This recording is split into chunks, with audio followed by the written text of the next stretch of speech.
الحمد لله الذي أنزل القرآن وأحسن فطرة الإنسان وأكرمه بالإيمان وطبعه على معرفة الحق من الباطل وتمييز الخير من الشر.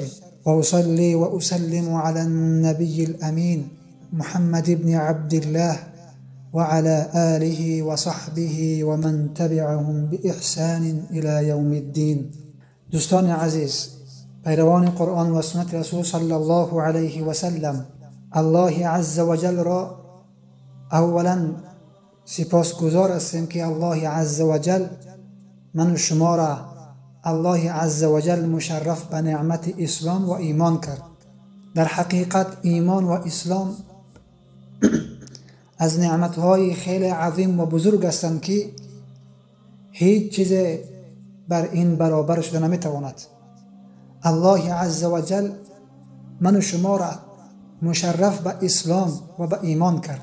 شاید که شکر الله عز و جل را به نعمتهایی که الله عز و جل بر ما داده است او را انجام بدهیم، ولیکن شکر نعمت معنوی که او ایمان و اسلام است باید زیادتر او را برای الله عز و جل سپاسگویی بکنیم، زیرا نعمت اسلام و نعمت ایمان از همه چیز این بالاتر است. اون الله عز و جل که شریعت را نازل کرد تا اینکه مردم از این شریعت اتباع و پیروی کنند، الله عز و جل امون ذاتی هست که انسانیت را بر یک فطرت پاک الله عز و جل خلق کرده است.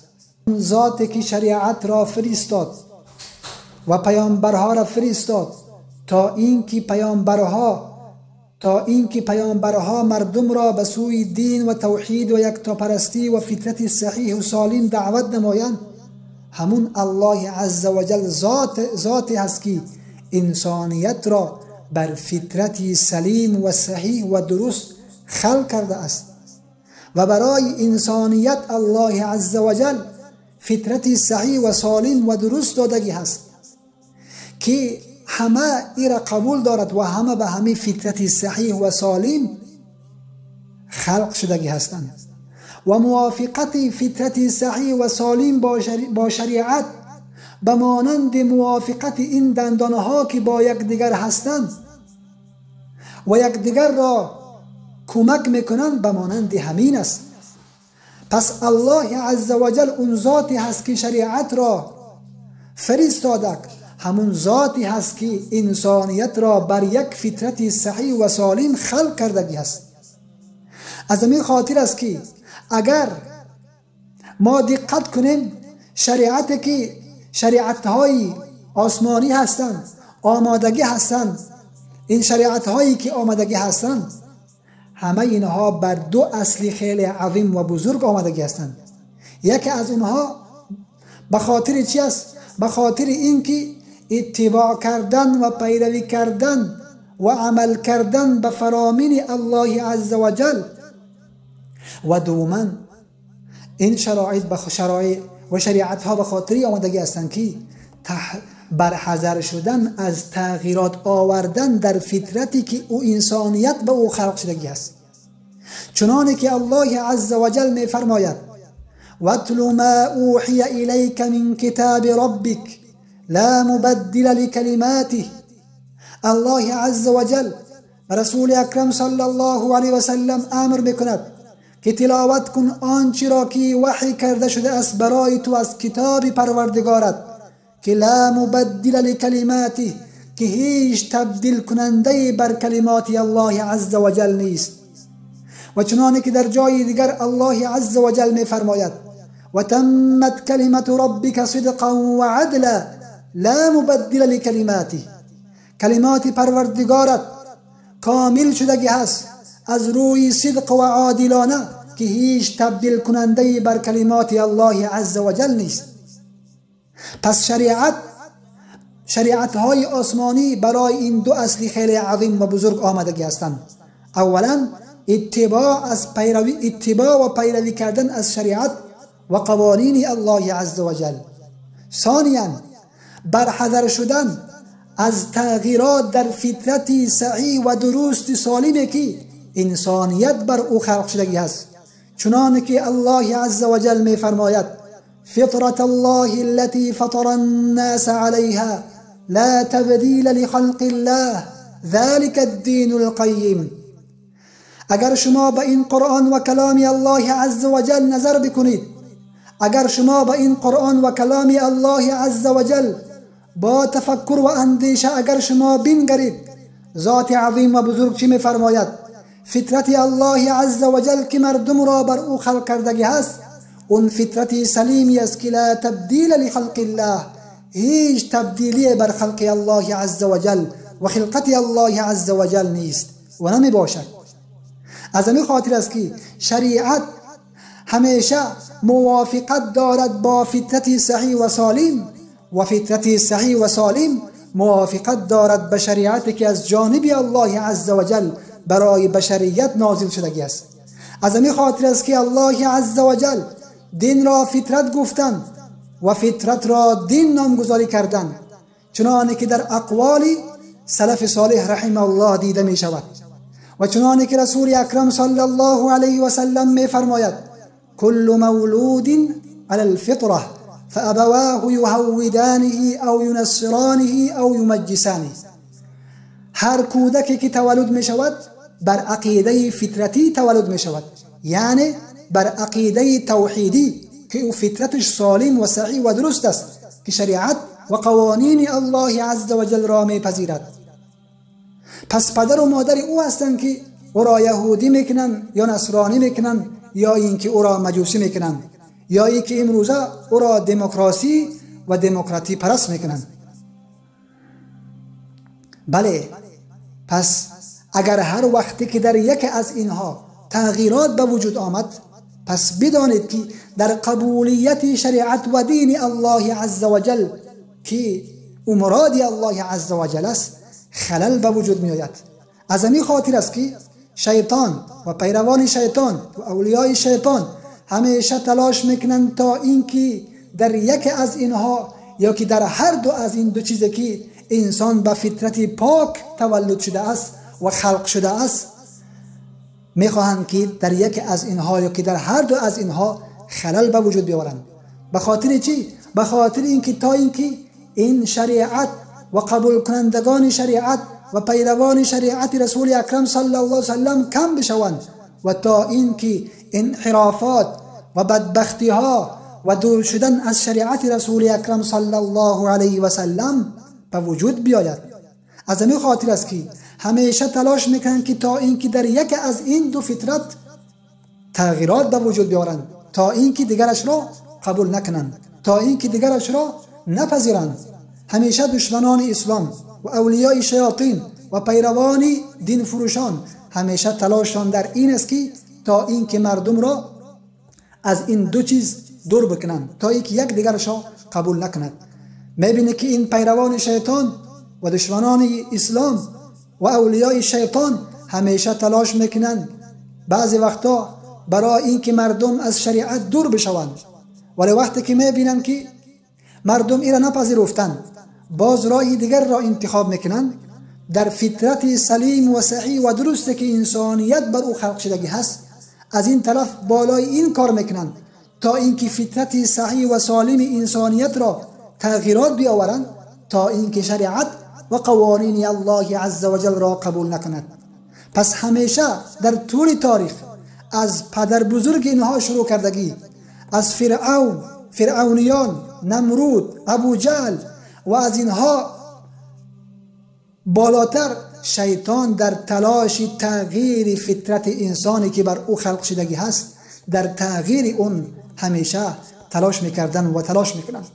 چنانه که الله عز و جل میفرماید ولآمرنهم فلیغیرن خلق الله، یعنی شیطان قسم خورده است و اولیای شیطان که پیروان شیطان هستند همیشه به برنامه های شیطان این کارها را انجام میدهند.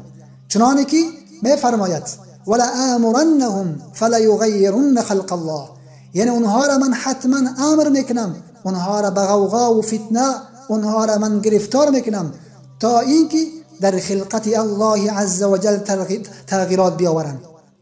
بله، چنانه که الله عز و جل میفرماید وكذلك جعلنا لكل نبي عدوا شياطين الإنس والجن يوحي بعضهم إلى بعض زخرف القول غرورا ولو شاء ربك ما فعلوه. و همیشه قرار دادیم، الله میگه همچنین قرار دادیم برای هر یک پیامبر دشمنی از شیطانهای انسی و جنی که بعضی دیگر را وحی میکنند. چرا وحی میکنند؟ زخرف القول غرورا، سخنی زینت داده شده، سخنی فریب کننده شده و سخنی زینت داده شده را بعضیشان با بعضی دیگر چکار میکنند؟ وحی میکنند تا اینکه مردم را گمراه بکنند. همچنانه که الله عز و جل میفرماید قال ربی بما اغویتنی لأزینن لهم فی الارض ولأغوینهم اجمعین. شیطان گفت پروردگاری من بسبب این که تو مرا گمراه کردی حتما من زینت میدهم برای انسانیت در روی زمین، یعنی زینت میدهم چرا؟ باطل را و اونها را در غوغا می اندازم، یعنی در کفر و شرک و فتنه و فساد و فتنه همگی اونها را من قرار میدهم.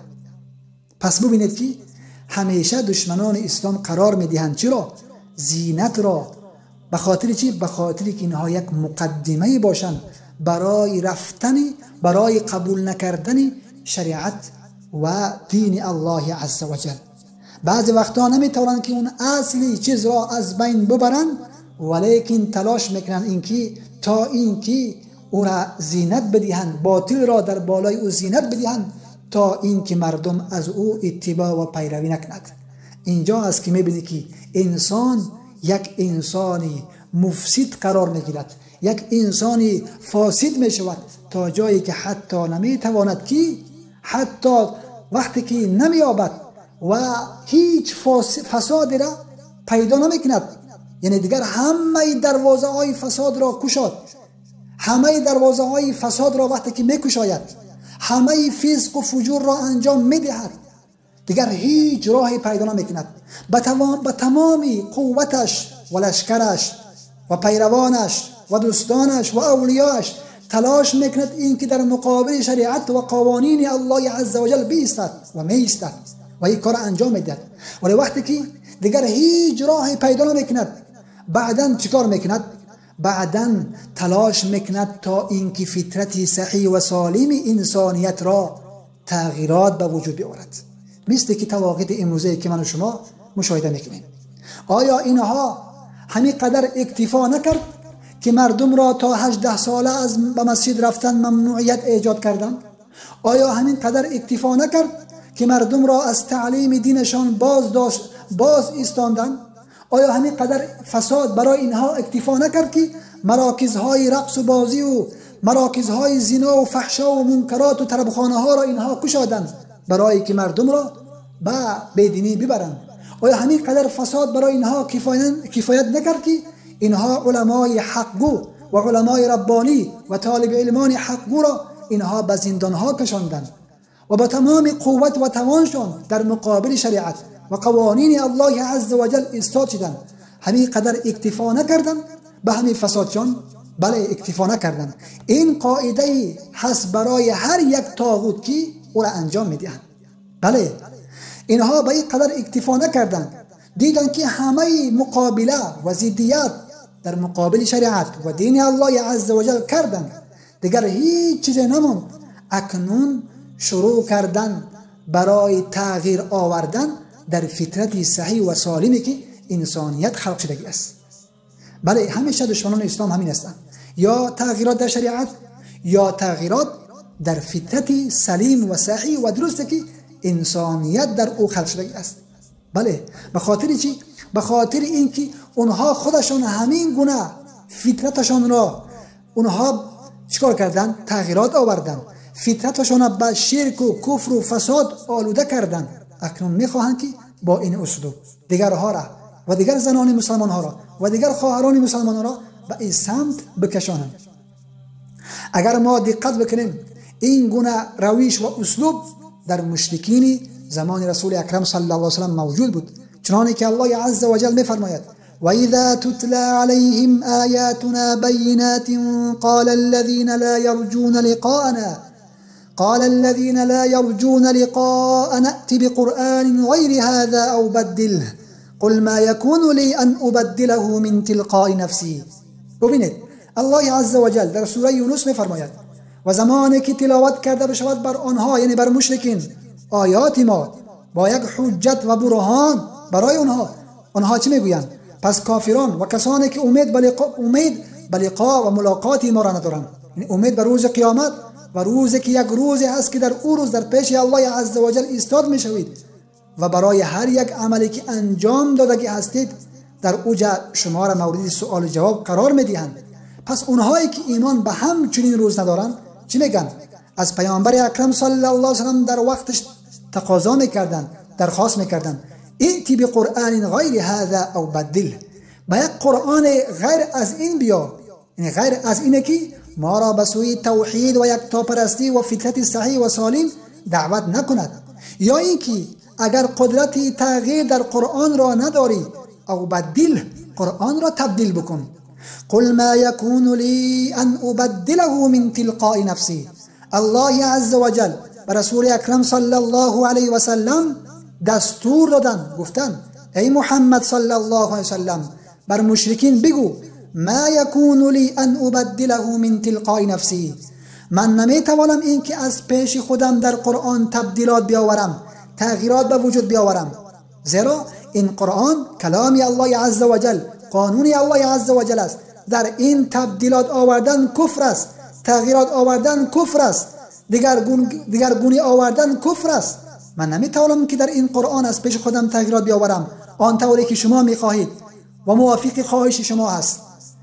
همچنانی که الله عز وجل از منافقین نقل میکند، میفرماید یریدون ان یبدلوا کلام الله، منافقین میخواستن اینکه کلام الله عز وجل یا اینکه در کلام الله عز وجل تبدیلات بیاورند. پس ببینید این موضع، این مرتدین و کفار و مشرکین بر همون راه و طریقی که اجدادشان بودن که با پیامبر اکرم و اجدادشان مقابله میکردن، با سلف صالح رحمه الله مقابله میکردن، به همون راه و به همون طریقه اینها چی هستند؟ روان هستند و همیشه میخواهند اینکه جماعت و اجتماعات ها و جامعه ها را میخواهند که اینها چیکار بکنند؟ به سمت فساد و تغییرات در فطرت سلیم و صحیح انسانیت به وجود بیاورند. به خاطر چی؟ تا اینکه اگر فطرت سلیم و صحیح انسانیت تغییرات آمده، دیگر او موافقت کرده نمیتواند با شریعت، دیگر او نمیتواند که با شریعت ایمان بیاورد، دیگر او نمیتواند که با شریعت تسلیم بشود. وقتی که در فطرت سلیم و صحیح انسانیت وقتی که تغییرات آمد، دیگر او نمیتواند که شریعت را قبول بکند، دیگر او شریعت را بد میبیند، جند شیطان، جند طاغوت میشود، در مقابل شریعت میبراید. چگونه ای که امروز من و شما این را مشاهده میکنیم؟ آیا مگر همین نیست؟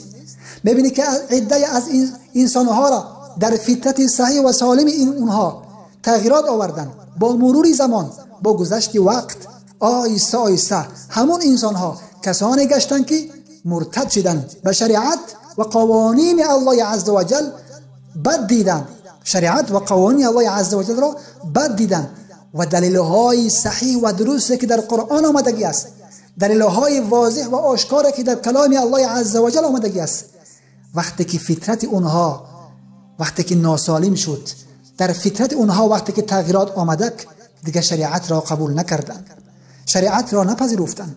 چنانه که الله عز وجل می‌فرماید افتطمعون ان يؤمنوا لكم وقد كان فريق منهم يسمعون كلام الله ثم يحرفونه من بعد ما عقلوه وهم يعلمون. آیا شما طمع دارید این که اینها ایمان بیاورند در حالی که گروهی از اینها کلام الله عز وجل را میشنوند، ثم یحرفونه من بعد ما عقلوه و هم یعلمون، سپس تحریفات می آورند، سپس او را دیگرگون میکنند بعد از آن که او را فهمیدند، بعد از آن که او را شنیدند، و هم یعلمون، در حالی که اونها خودشان میدانند. بله همین است که اینها همیشه تلاش میکنن که تا اینکه تغییرات در شریعت یا اینکه تغییرات در فطرت سلیم و صحیح و درست انسانیت به وجود بیاورند، که تا اینکه نسل‌های بعدی را به سمت گمراهی و به سمت بدبختی و به سمت ضلالت و انحرافی بکشانند. نسأل الله السلامة والعافیه. وقتی که در فطرت انسانیت تغییرات به وجود آمدک، دیگر خیلی سخت است که دلایل قرآن و کلام الله عز و جل او را قانع بکند. بله خیلی سخت است، ولیکن او را به سمت فطرت که او را خلق کردگی است او را بردن خیلی آسان است، ولی بسیار تلاش و زحمت میخواهد. والله قسم این که حجاب و پوشش اسلامی این یک فطرتی است که الله عز و جل انسانیت به همین فطرت صحیح و سالم الله عز و جل خلق کرده است که طبیعتا حجاب و چادر و پوشش اسلامی را دوست می‌دارد. و این چیزا ما با چشمامون مشاهده کردیم که عده از کافرایی که هستند وقتی که زنان مسلمان را می‌بینند که محجبه هستند خیلی این را دوست می‌دارند، ولی که به سببی که تغییرات در فطرت صحیح و سالم اونها که آمدگی هست خیلی برایشان سخت است که این را قبول بکنند و این را بپذیرند، ولی در حالی که این را خیلی دوست دارند و این را قبول دارند و میگن که این کار شما صحیح و درست است و شما مسلمان های واقعی و حقیقی هستید و شما کسانی هستید که در حقیقت در جاده صحیح و درست هستید، ولی به سبب امین که فطرت صحیح و سالم اونها را تغییرات آوردن نمیتونن که قانع بشوند و این را عملی انجام بدهند. این است دوستان عزیز، خواهران گرامی، پیروان قرآن و سنت رسول صلی الله علیه وسلم، که الله عز و جل انسانیت به فطرت چی خلق کرده است؟ به فطرت صحیح و سالم که طبیعتا حجاب و پوشش قبول دارد. این طبیعت انسان است، این فطرت انسان است و این را الله عز و جل انسانیت به همین خلق کرده است. الله عز و جل انسانیت به همین خلق کرده است تا اینکه چیکار بکند؟ تا اینکه برای آینده انسانیت، برای فایده انسانیت، برای خود خوبی انسانیت این چی است؟ این حجاب و این پوشش برای خود فایده انسانیت باشد. بله، پس این دشمنان اسلام همیشه تلاش میکنن که تا اینکه این دو چیزی که هست که تمام پیامبران حتی برای همین دو چیز آمدگی هستند. اگر شما دقت بکنید الله عز و جل پیامبرها را فرستاد تا اینکه مردم را به سوی توحید و یکتاپرستی دعوت نموده و اونها را به سوی چی؟ به سوی فطرت که الله عز و جل انسانیت به اون فطرت خلق کرده است دعوت بکنند.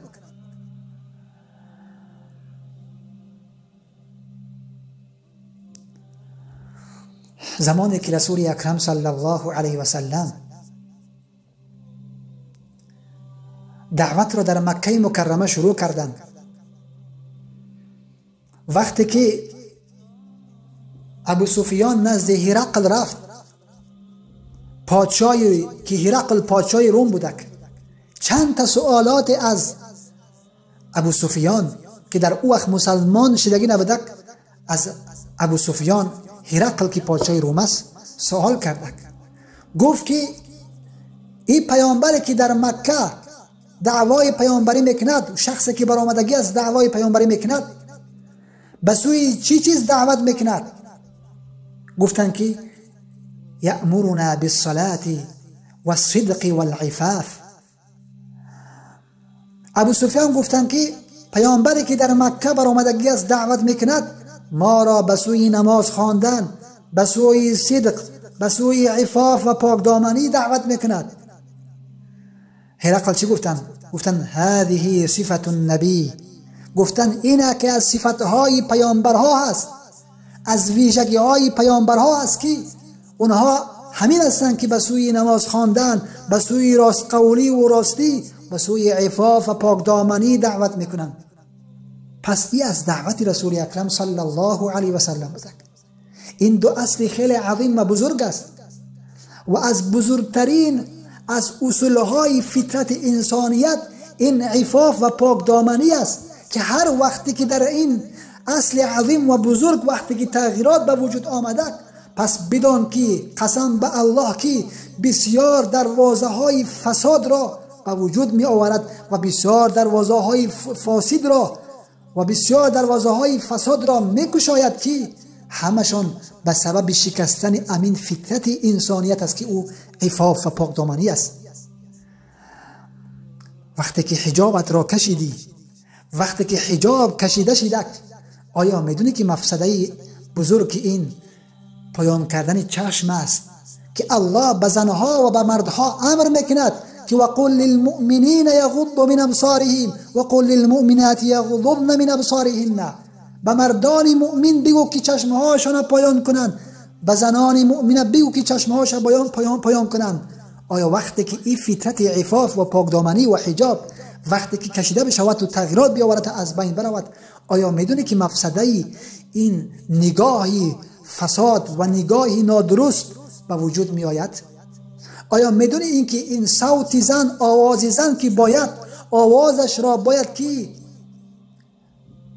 پس بکند و آوازش را باید که نباید که باریک بکند، بلکه در آوازش را باید که پستر بکند، این به وجود می آید به سبب کشیدن عفاف و پاکدامنی، به سبب کشیدن حجاب و از بین رفتن عفاف و پاکدامنی. آیا میدونید که این مفسده باز به وجود می آید؟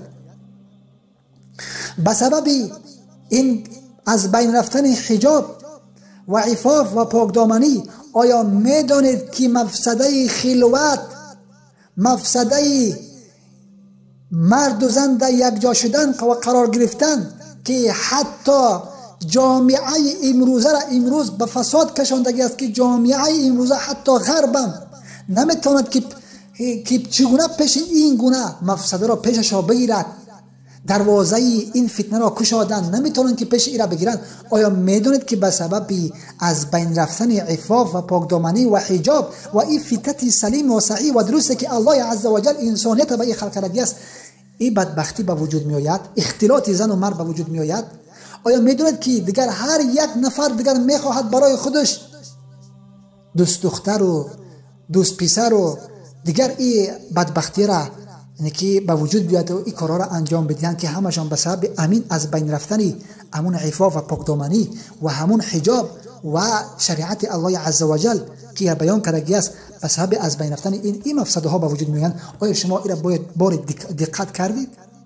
امروز غرب و دشمنان اسلام که به ادرس همین دموکرات و آزادی دروازه فساد را کشادن، امروز نمیتونن که پیش ای را بگیرن، امروز ای را جمع کردن نتوانسته شدند و هزارها دانشگاه ها، صدها دانشگاه ها کشادند، مرد و زن را جدا کردند تا اینکه آیسته آیسته این اختلاطی که همه فساد را به وجود آوردگی هست از بین برود، ولیکن نتوانسته شدند که از بین ببرند. این زمان از بین می رود اینکه به شریعت و قانون الله عزوجل مردم چنگ بزنند. برای نه اروپا و نه غرب و نه شرق هیچ راهی نیست که سمتی این همه فساد و این همه فحشا و منکرات را پیشش را بگیرند الا مگر به شریعت رسول اکرم صلی الله علیه وسلم، الا مگر به قانون الله عزوجل، الا مگر به تطبیق قانون الله عزوجل. دوباره اون عفاف و پاکدامنی و اون فطرت که الله عزوجل انسانیت به او خلق کرده است دوباره به او برمیگردن. تنها فقط امید این شریعت و قانون الله عزوجل است.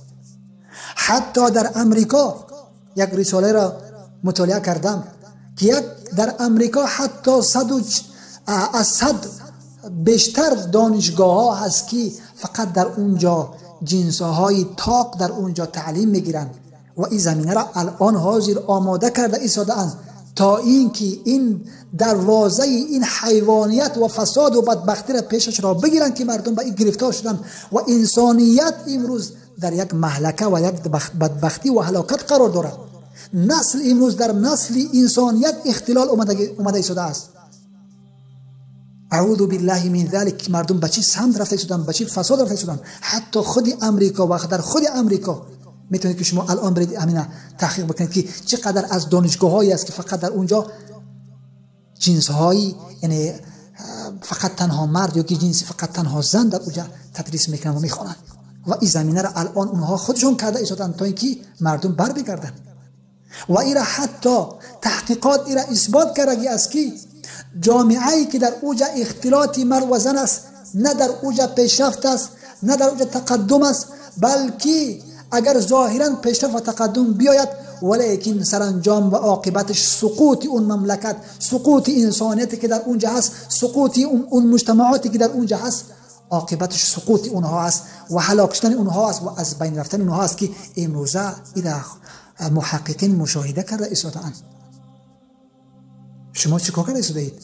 شما میخواهید که با فطرت صحیح و سالمی که انسانیت آفریده شدگی هست در مقابل او برایید. شما میخواهید این که مردم را به سمت فساد و بدبختی، به سمت اختلاط بین زن و مرد، به سمت این که دیگر در مردم عفاف و پاکدامنی و در مردم دیگر غیرت و ناموس نباشد، به این سمت مردم را میکشانید. والله که این خیلی جرمی خیلی عظیم و بزرگ است. این جرمی هست که این هیچ انسانیت و که فطرت صحیح و سالم است نمیبخشد. این هیچ مسلمان نمیبخشد. این در طور تاریخ ثبت می شود که در یک زمان همچون فرعونی و همچون دشمن دین و همچون پیروان ابو جهل و نمرود و فرعون و فرعونی ها آمده بودند و این کار میخواستن انجام بدهند ولیکن نتوانستند. چگونه ای که امروز ملت مسلمان فرعون و نمرود و ابو جهل و ابو لهب و لینین و ستالین و مارکس و پیروان اینها را با یک بد نام میکنند و نامشان در تاریخ با مخالفین و موافقینشان در تاریخ نامشان به بدی ماندگی هست، همین طور نام شما به بدی میماند و خواهد ماند. برای شما جز شرمندگی در این دنیا و آخرت دیگر هیچ چیزی نیست که شما در مقابل فطرت صحیح و سالمی که انسانیت بر او خلق شدگی است برآمدگی هستید. مرگ به شما بر این کسانی که باز دعوای اسلام و مسلمانی میکنید. مرگ به شما بر این کسانی که شما دعوای از ناموس و غیرت میکنید. مرگ به شما بر این انسانهایی که شما این قانون را برآوردید. قسم به الله که شما کسانی هستید که از پیروان اون قوم لوط هستید. شما کسانی هستید که به شما هیچ گمان خیر کرده نمیشود و نخواهد شد. شما کسانی هستید که از همو باقی مانده قوم لوط هستید که میخواهید مردم و مسلمان ها را به این سمت بکشانید. الله عز و جل شما را هلاک بکند. الله عز و جل شما را در همین دنیا الله عز و جل قدرتش را در بالای شما نشان بدهد. شما را چنان الله عز و جل پراکنده بکند که شما چنان بالاتون مشکلات بیاورد که قسم به الله که بشنید و یکدیگرتون را لعنت بفرستید. لعنت به او اعتقادتان، لعنت به اون منهجی که شما دارید، لعنت به اون طریقه و راهی که شما او را انتخاب کرده هستید. والله که امروز مردم بیدار شدند. هر یک چیز حکمت دارد. این کاری که اینها دست کشیدن و کاری که اینها پیش گرفتن والله که این یک فتنه است ولی در فتنه هم باز خیر وجود دارد. این فتنه برای مسلمان ها این یک فتنه است ولیکن برای بیدار شدن یک تعدادی که در غفلت بودن و امروز مشاهده می شود که اونها هم بیدار شدن و اونها هم دیگه فهمیده شدن. اونها هم دیگه در دنبال این هستند که باید که یک کاری کرد که مقابل این انسانهای اوباش، انسانهای ولد زنا، انسانهای بدبخت کثیفی که اینها نه یک فطرت درست دارن و نه یک فطرت انسانیت صحیح و سالم دارن، باید که در مقابل اینها استاد شدن در کار تا اینکه مردم را به این سمت بدبختی و گمراهی برده ایستادند که در حکومت اینها، در نظام اینها، در اقتصاد اینها، در تمام اداره های اینها جز فساد، جز بدبختی، جز قشاقی و جز اختلاط و بینظمی دیگه هیچ چیزی وجود ندارد. این است سرانجام و عاقبت کسانی که در مقابل و شریعت الله عز و جل میبرایند و در اینجا است که الله عز و جل امتحان میکند. خواهران عزیز، در مقابل عفاف و پاکدامنیتان عقیدتاً بایستید. کسانی که از شما میخواهند که در مقابل شما برایند، در مقابل اونها نخندید. با جرأت در مقابل ناموستان بایستید. و بدانید که این یکی از فریضه های الله عز و جل است و از روی عادت حجاب نکنید بلکه از روی عبادت کنید. این که فرمان الله هست. من به انجام دادن این حجاب من اجر گرفته شدم هر دقیقه و ثانیه.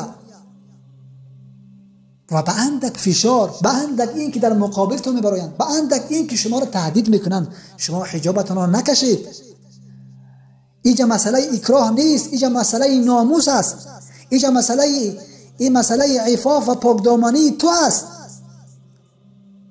با جرأت بیست در مقابل حجاب و دین و عقیدت ایستاد بشو. از مسلمانهای غزه عبرت بگیر که امروز در غزه که ببین که قریب 40,000 مردم را از دست دادن ولیکن تسلیم نمیشوند. این یک درس برای تمام امت اسلامی است که از غزه عبرت بگیرید. مردم غزه برای شما تعلیم دادن صبر را، استقامت را، ایستادن را، دفاع کردن را از ناموس، از حیثیت، از شریعت و از مقدسات دین، مقدسات اسلام و شریعت برای شما امروز مردم غزه تعلیم دادن، مردم غزه آموزاندن، مردم غزه عملا برای شما اینا نشان دادن. و دیگر منطقه هایی که هست که کفار و دشمنان اسلام بالاشون آمدن ولی هیچ وقت تسلیم نشدن. شما به اندک فشار از شریعت الله عز و جل رو میگردانید، به اندک فشار شما از دین الله عز و جل رو میگردانید، به اندک فشار و سختی مرتد میشوید برمیگردید. قسم به الله که الله عز و جل قومهای دیگر را میارد که اونها در راه الله عز و جل جهاد میکنند، مقاومت میکنند، به دین الله چنگ میزنند.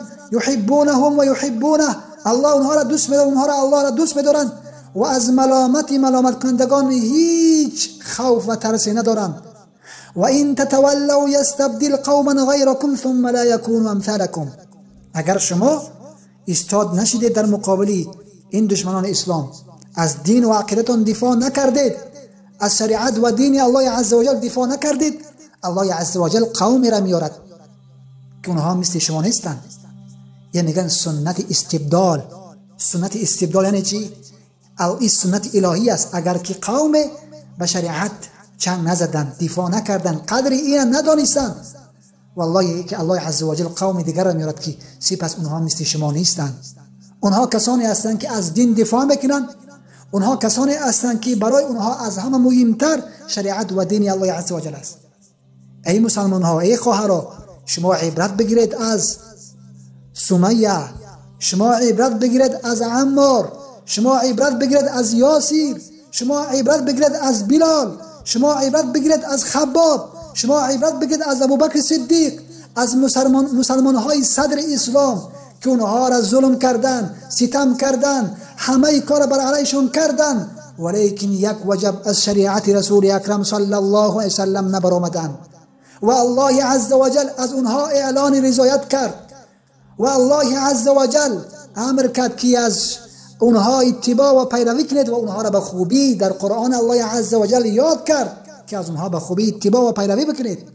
پس اینها هستند الگوی شما، اینها هستند نمونه های شما، اینها هستند کسانی که باید شما برای شما الگو باشند، نه انسان های بی غیرت. برای دین الله عز و جل جان بدهید، برای دین الله عز و جل آماده باشید که همه چیز و از همه چیزم میگذرم ولیکن اجازت نمیدهم که در عفاف و ناموسم کسی دست درازی بکند. زیرا عفاف و ناموس یک خواهر ناموس همه مردان مسلمان است. ناموس یک خواهر ناموس تمام مسلمان ها است. ناموس یک خواهر و یک زن مسلمان تاجیک مربوط یک مرد تاجیک نیست. ناموس و حجاب یک زن مسلمان تاجیک مربوط فقط تنها مردان تاجیکستان نیست، بلکه ناموس و حجاب زن یک مسلمان تاجیک مربوط تمام جهان و امت اسلامی است. آیا مگر شما ایرا از سیرت رسول اکرم صلی الله علیه وسلم ندیدید؟ در بنی قریظه یک یهودی که وقتی که یک حجاب یک زن مسلمان رو میکشد آیا تمامی مسلمان ها به او قیام نکردند؟ آیا از او دفاع نکردند؟ چگونه جرأت میکنی ای کسی که من تو نمیتونم که برادرت بگم، یک خواهر سوال فرستاده است که من به همراه شوهرم هستم، مرا میگن که حجابت را بکش، شوهرم باز گفته است که بکش، اطاعت کن، بکش. میگه من چیکار بکنم؟ اعوذ بالله من ذلک. و میگه که باز این شوهری من نماز میخواند. اولا خواهرم، شوهرت را دعوت به سوی نماز بکن. اگر نماز خواند میتوانی که با این زندگی بکنی.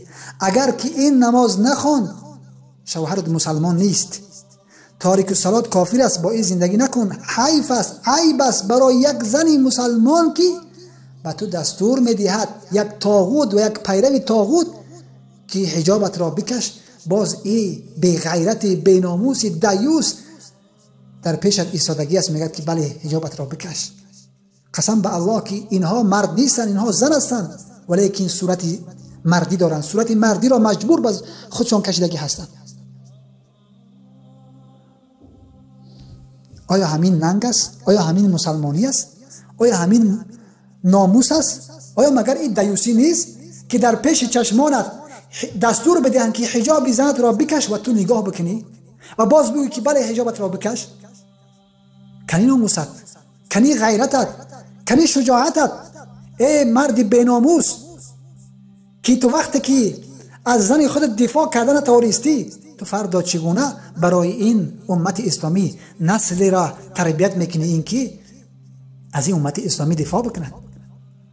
خواهران عزیز، مسئله حجاب، مسئله ناموس فقط تنها فردی و برای یک کس نیست، بلکه آبرو و عزت تمام امت اسلامی است.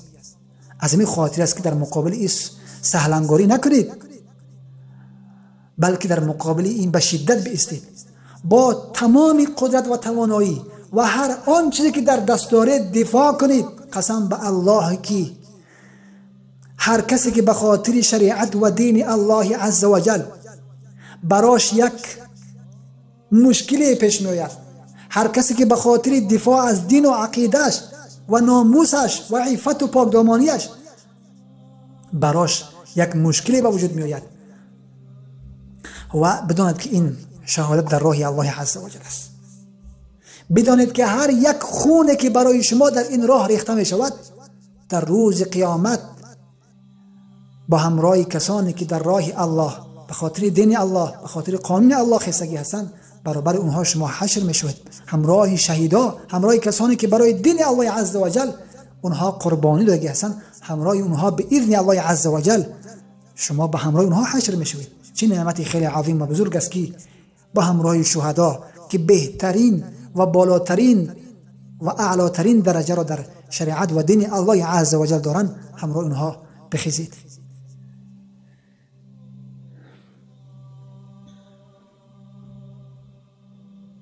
الله عز و جل برای همه من و شما توفیق بدهد. الله عز و جل دشمنان اسلام را الله عز و جل خوار و ذلیل بگرداند و الله عز و جل دشمنان اسلام را در دنیا و در آخرت الله عز و جل رسواشون قرار بدهد و الله عز و جل چنان عذابهای را بالای اینها بیاورد که با دیگرها عبرت باشد. بارك الله فيكم. سبحانك اللهم بحمدك أشهد أن لا إله إلا أنت أستغفرك وأتوب إليك. السلام عليكم ورحمة الله وبركاته.